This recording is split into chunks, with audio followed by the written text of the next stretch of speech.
오늘 우리 주신 하나님 말씀 함께 보겠습니다. 요한복음 15장 5절의 말씀입니다.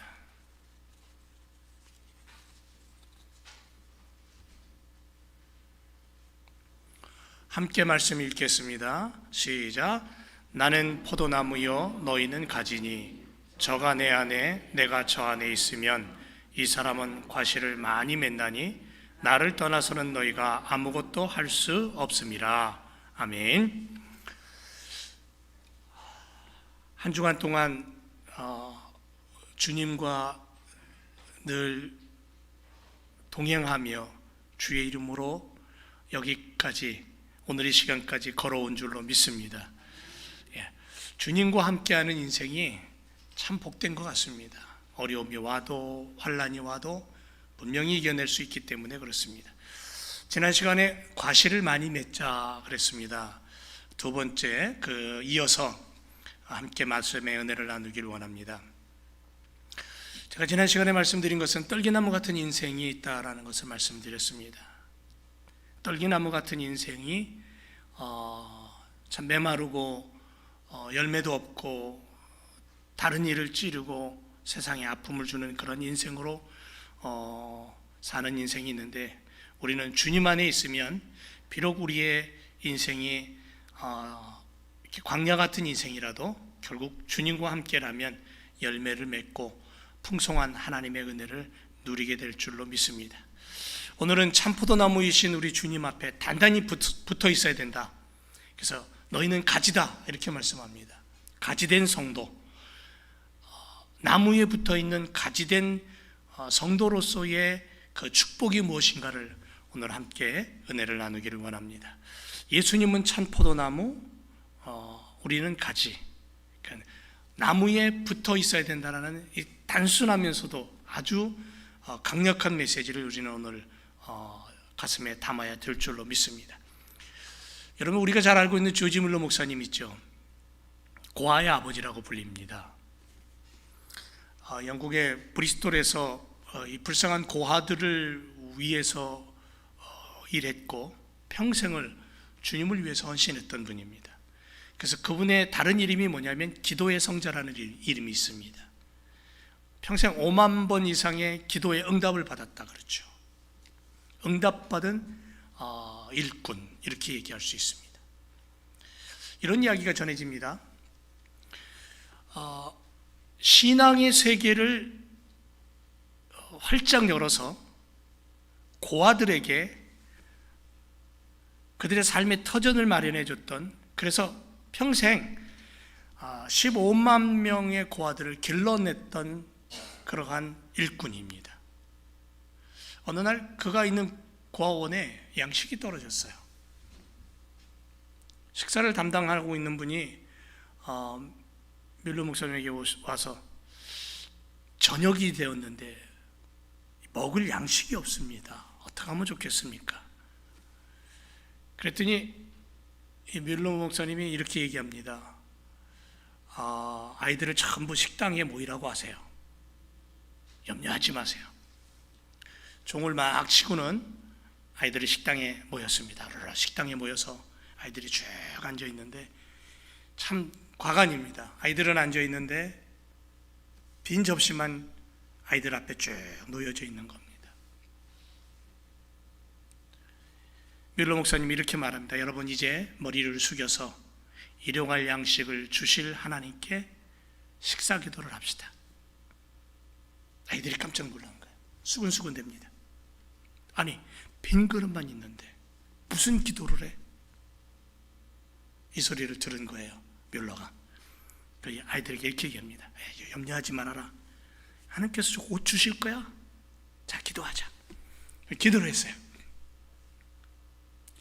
기도를 딱 마치고 예수님의 이름으로 기도합니다 하고 기도를 딱 마치는 그 순간에 바깥에서 문 여는 소리가 들리는 거예요. 어떤 낯선 신사 한 분이 이 일꾼들을 데리고는 들어오는데 큰 통 몇 개를 갖고 들어오는 거예요. 그리고는 하는 말이, 뮬러 목사님, 오래전부터 무엇인가 제가 좀 도와드리고 싶었는데 기회가 없었습니다. 근데 오늘 마침 기회가 되었네요. 그리고는 그 통들을 들고 도는데 그 통 안에 빵, 야채, 고기, 음식들이 가득 들어있는 거예요. 빈 접시를 놓고 기도했더니 그 기도에, 그 기도하는 그 믿음에 응답하시는 하나님의 역사를 이렇게 볼 수 있었다라는 그러한 고아의 아버지의 기도의 성자라 불리는 밀로 목사님의 이야기가 전해져 내려오고 있습니다. 그분은 하나님께 먼저 기도했고요, 하나님께 최우선으로 봉사했고, 하나님 나라를 위해서 먼저 일했고 수고했던 그런 사람입니다. 하나님께서 세계 각지에 흩어져 있는 사람들 중에 선한 마음을 가지고 살아가는 사람들의 마음을 감동시켜서 필요한 것들을 채우고 봉사의 일꾼들을 보내주시고, 그렇게 해서 전 생애를 통해서 수많은 아이들을 양육하고 먹이고 빈곤에 있는 수많은 사람들을 돌보고 학교를 세우고 성경을 수천 권을 무료로 배포하고 그의 삶을 통해 선한 열매가 얼마나 많이 맺혔는가 하는 것을 우리는 볼 수 있습니다. 그분의 삶은 나무이신 주님께 붙어있는 가지에 불과했지만 그러나 엄청난 열매를 맺으며 살았던 생애였습니다. 그래서 이런 얘기가 있어요. 전능하신 하나님 안에서, 전능하신 하나님 안에 있다면 생각이 씨 뿌려지고 행동의 뿌리 열매를 거둔다, 이런 얘기가 있습니다. 행동의 씨를 뿌리면 습관의 열매를 거두고, 습관의 씨를 뿌리면 인격의 열매를 거두게 된다. 그리고 인격을 씨 뿌리게 되면 미래와 장래의 삶을 결정짓는다라는 그런 말이 있습니다. 사과나 귤나무를 심으면 약 한 3년 정도 지나면 열매를 따기 시작한다고 합니다. 그리고 10년쯤 되면 나무는 500여 개의 열매가 주렁주렁 열린다고 합니다. 옥수수 씨 하나를 심으면 줄기가 자라서 보통 2개 내지 3자루의 옥수수가 맺힌답니다. 그런데 적어도 한 자루의 그 옥수수에는 200에서 300알의 옥수수가 있답니다. 그렇게 따지고 보면 약 600배 정도의 결실이죠. 하나님의 밭에 풍성한 공급을 주시는 주님 안에 있는 가지된 성도들, 그 나무에 붙어서 전적으로 헌신할 때 그것을 통해서 엄청난 열매를 거두게 하신다라는 이 사실을 오늘 우리는 요한복음 15장에서 예수님의 말씀을 통해 깨닫게 되는 거죠. 과실을 많이 맺기 위해서 좋은 영양분과 힘을 공급해주는 참 포도나무인 주님께 붙어 있어라. 거기서 떨어지지 말아라. 왜 참 포도나무입니까? 1절에 보면 이렇게 되어 있습니다. 내가 참 포도나무고 내 아버지는 그 농부다 그랬습니다. 예수님은 당신 스스로를 포도나무에 비유했고 하나님 아버지를 그 포도나무를 심고 나무를 관리하는 포도원을 가꾸는 농부로 비유를 하셨습니다. 그런데 여러분, 이 포도나무는 구약에 보면요 이스라엘 백성을 상징해요. 시편 80편 8절에 보면 주께서 한 포도나무를 애굽에서 가져다가 열방을 쫓아내시고 이를 심으셨다 그랬어요. 구약의 이스라엘 백성들은 하나님이 430년 노예 생활하던 그들을 그곳에서 끄집어내셔서 하나님의 약속의 땅, 아브라함과 이삭과 야고보에게 약속한 그 땅에다가 심으신 거예요. 모든 세상 나라의 장자의 나라로 선택하셔서 그렇게 보여주신 겁니다. 하나님 나라의 모습을 갖추기 위해 이 땅에 좋은 포도나무를 심는 농부의 심정을 가지고 그렇게 그들을 뽑아다 심으신 거예요. 그런데 포도나무의 역할을 충실히 감당해야 되는데 그걸 이스라엘은 감당을 못해요. 하나님의 기대와는 달리 좋은 포도 열매를 맺어야 될 그들은 불량한 들포도 열매를 맺어버리는 거예요. 결국 그들은 떨기나무의 메마른 모습으로 바뀌어버렸다는 거죠. 변화된 겁니다. 예수님은 어떤 모습입니까?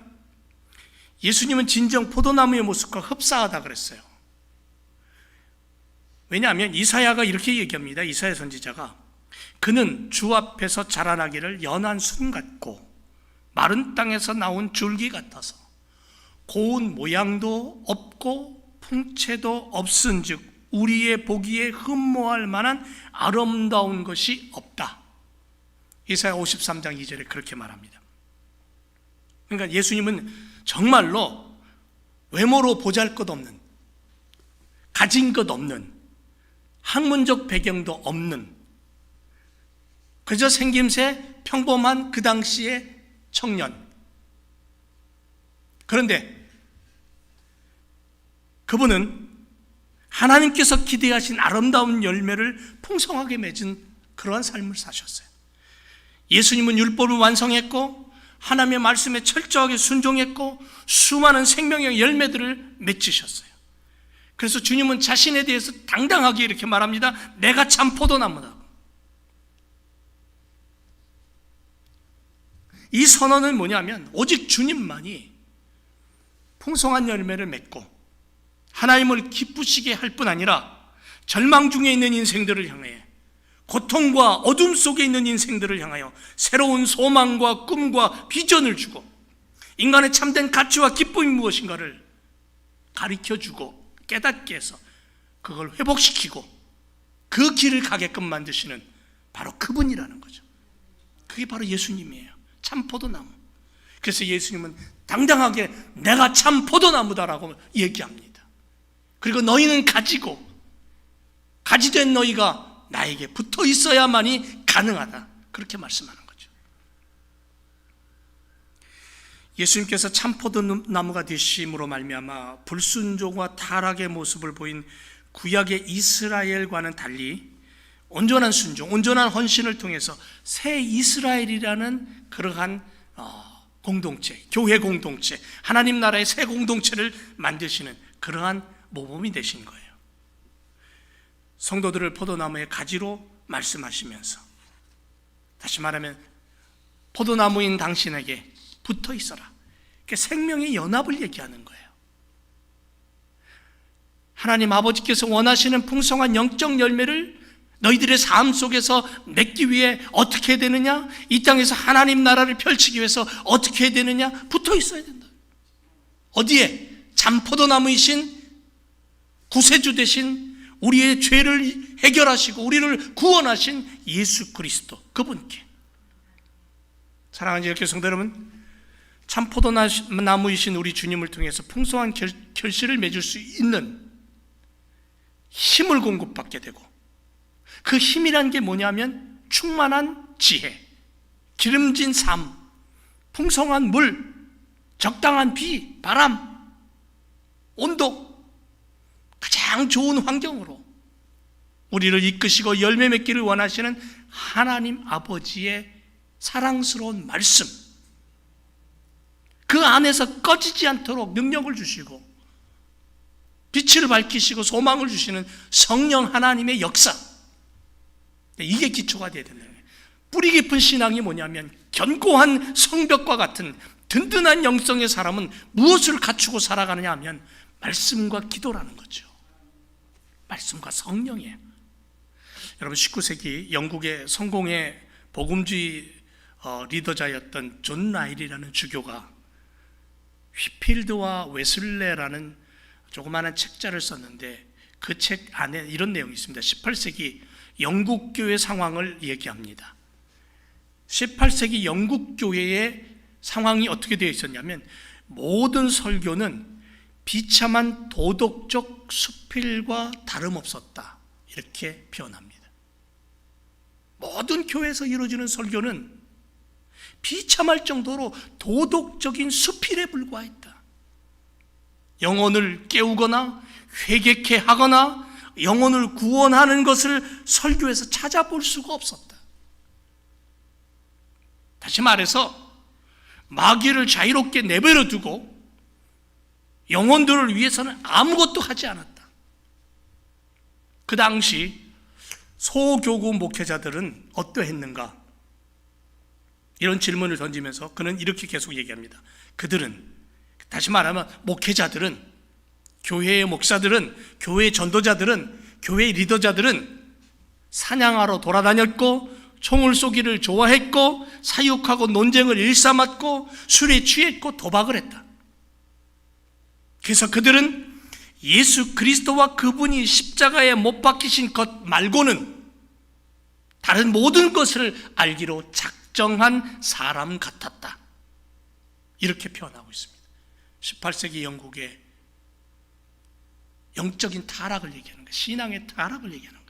타락했던 지도자들, 사람들의 모습, 예수님의 십자가 보혈, 회개, 구원, 성령의 역사는 포기하고 다른 데 정신 팔려 있었던 그런 모습, 그런 사람들.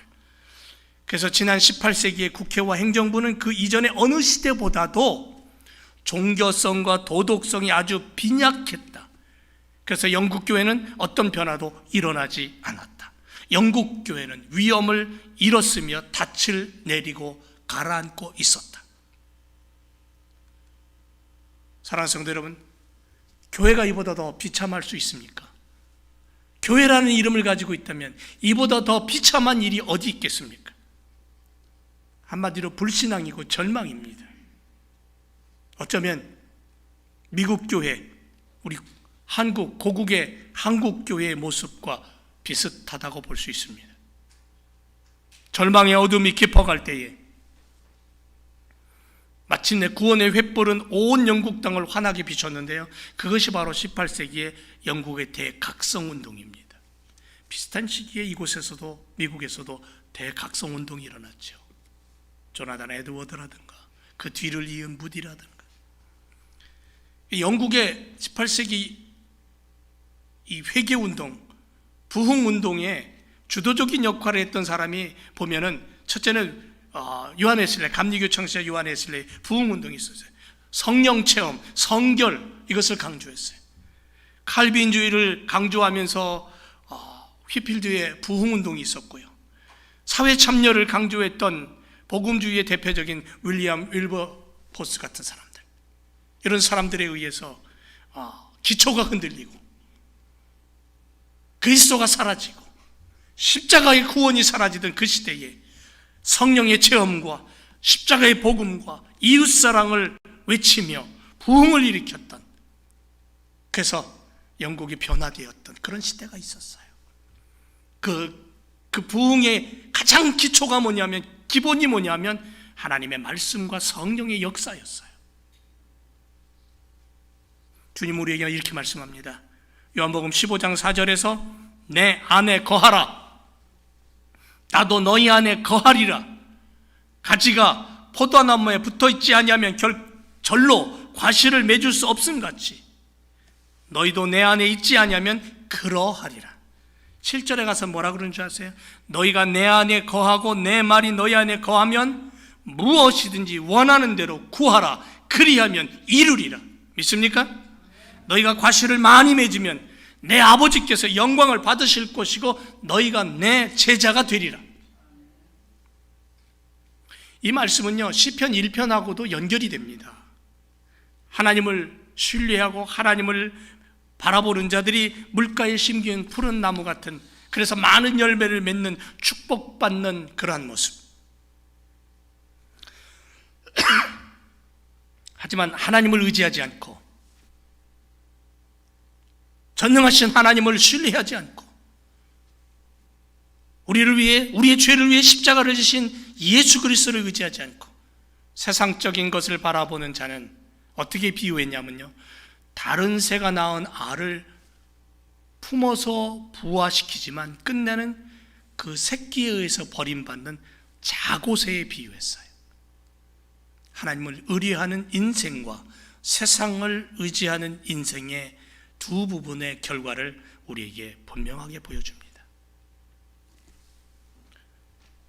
유대 백성들이 하나님께 자신의 잘못을 회개하고 자비를 구하기보다는 여전히 불의를 행하고 하나님의 심판의 방편인 바벨론의 침략을 인위적인 방법으로 해결하기 위해서 애굽, 주변의 강대국인 애굽을 의지해.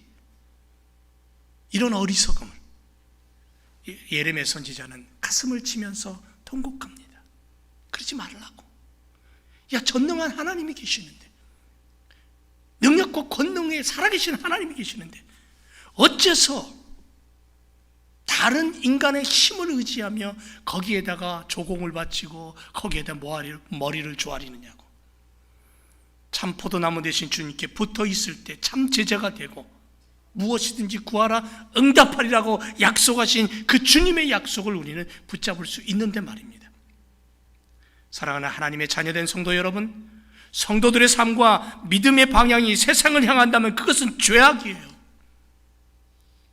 하나님의 자녀라고 하면서 말씀을 놓고 세상 것에 취해 있다면 그것은 죄라는 거예요.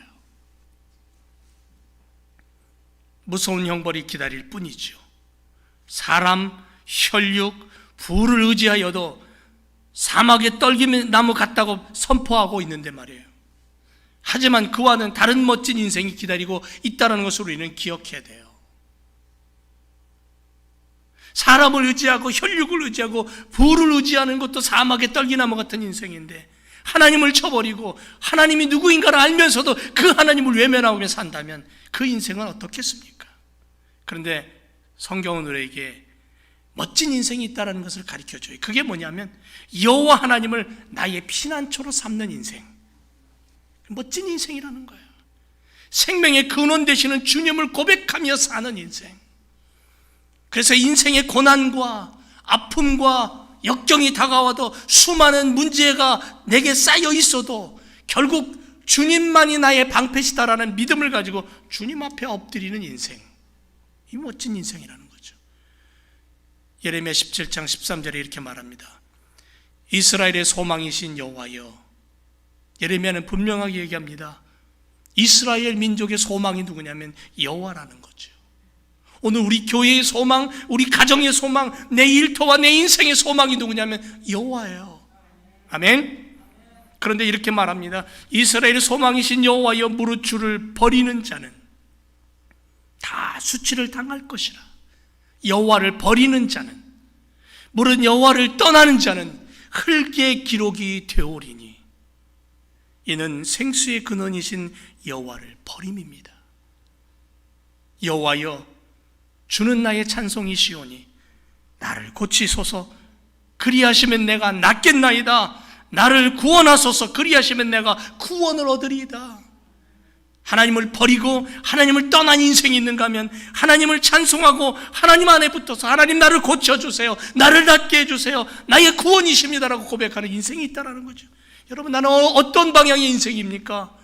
어디를 선택하며 살아가는 인생입니까?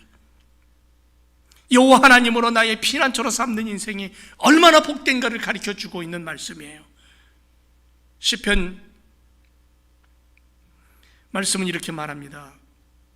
저는 시냇가에 심은 나무가 시절을 쫓아 과실을 맺으며 그 잎사귀가 마르지 아니함 같으니 그 행사가 다 형통하다.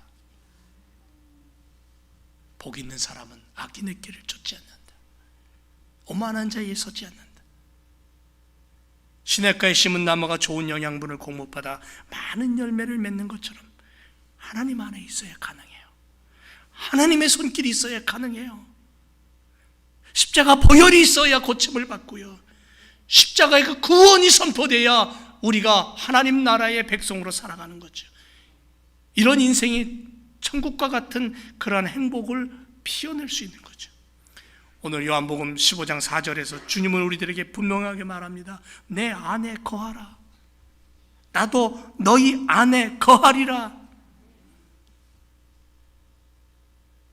뿌리를 강변에 뻗치고 사는 인생을 의미하는 거예요. 푸른 잎을 내고 수많은 열매를 맺는 그러한 나무를 얘기하는 거예요. 참 포도나무에 붙어있는 가지로 놀라운 영양분을 섭취하고 풍성한 열매를 맺는 그러한 축복된 믿음의 삶을 우리는 살아야 될 줄로 믿습니다. 그러면 참 포도나무이신 주님께 붙어 있다면 어떤 축복이 우리에게 임하냐면, 첫째는 복의 우선권이 보장된대요. 복의 우선권이 보장된대요. 복된 삶을 하나님 약속하셨다는 거예요. 여러분, 복하면 우리는 그저 돈이나 많이 모으고 막 좋은 집에서 막 의리의리한 차를 타고 다니는 이것만 생각하는 거 절대 아니에요. 그걸 복으로 생각하면 안 돼요. 물론 그것도 복이겠죠. 그러나 우선적인 복은 내 영혼이 잘 되는 거예요. 내 삶이 감사한 거예요. 이스라엘 민족들이 출애굽을 해서 광야에서 만나는 적들을 물리치며 승승장구했습니다. 430년 노예 생활하던 자들이 어떻게 군사훈련을 했고 어떻게 무기를 만들었겠어요? 없어요. 출애굽해서 홍해 건너서 광야 생활하면서 그들은 적을 만났을 때 가지고 있던 무기 변변치 않았어요. 훈련 제대로 되지 않았어요. 그런데도 불구하고 그들은 싸울 때마다 이겼어요. 왜?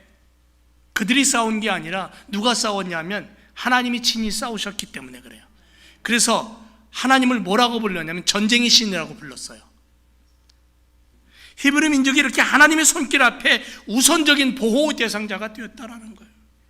방패막이가 되어주셨다라는 거예요.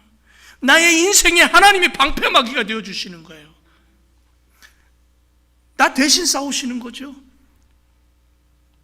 시편 1편 2절에 오직 여호와의 율법을 즐거워하며 그 율법을 주야로 묵상하는 자, 다시 말하면 기초를 잃어버리지 않는 자, 기초가 단단한 자, 말씀과 성령 충만의 기도가 갖춰져 있는 자, 결코 하나님이 내버려 두지 않는다는 거죠. 하나님이 신이 싸우시는 거예요. 복의 우선순위를 보장해 주셔요. 누가? 하나님이. 또 하나는 뭐냐면요, 최선의 형통함이라는 거죠. 최선의 형통함. 우선권을 주실 뿐 아니라 형통이라는 것을 주신다는 거죠. 그래서 요한복음 15장 7절에 너희가 내 안에 거하고 내 말이 너희 안에 거하면 무엇이든지 원하는 대로 구하라. 그리하면 어떻게 한다? 이루리라. 만사 형통하겠다는 거예요. 삼위일체 하나님을 신뢰하십시오. 그리하면 형통의 복이 내게 다가옵니다. 온전함과 순전함으로 주님을 바라보면, 십자가 의지하고 살아가면 성경의 약속대로 형통하게 하겠다. 인생의 많은 문제들로 복잡한 우리들입니다. 더군다나 요즘은 팬데믹 때문에 정말 심각합니다. 인도 같은 데도 심각하고요. 두려워하지 마세요. 어떠한 시련이 닥쳐와도 심지어 죽음까지도 문제되지 않는다고 성경은 말합니다. 누구와 함께라면? 주님과 함께라면. 더위와 추위, 가뭄과 폭풍이 올지라도 그 잎이 청청하여 마르지 않고 시절을 쫓아 과실을 맺고 그 행사가 형통한 복을 허락하시는, 세상 누구보다도 우선적으로 하나님이 그렇게 하시겠다고 약속하신 거죠. 어떻게 할 때에? 내가 주님 안에 붙어 있을 때에. 그리고 마지막으로 어떤 복이 우리에게 임하냐면 인정해 주신대요, 하나님께서. 여러분, 요즘 아마존이나 애플이나 잘 나가는 회사잖아요.